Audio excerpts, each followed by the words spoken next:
is something that is very dear to my heart, and that is obviously football, right? The Premier League dream. And I want to just throw some numbers at you because, you know, that was my dream, right? It's still my dream today. If I could turn back time and do it all over again, I would do it all over again. There are 1.5 million youth players in the UK, and only 180 of them become a professional footballer. That doesn't mean they get to the highest level. They just become a professional footballer. That is a 0.012% chance of actually making it.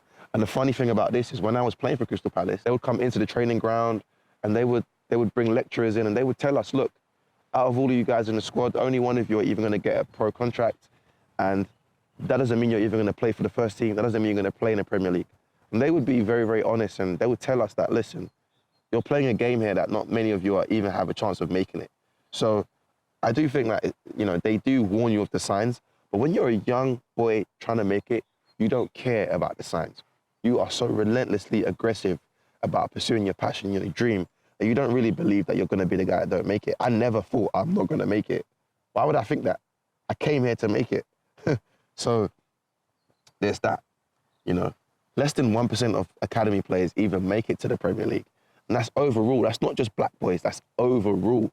So you think about that, and there's no data, there's not enough data on this, but if we just look at black boys alone, then their chances become even less, which is kind of scary. But then when we look at footballers in the UK, you know, 43% of Premier League footballers are black.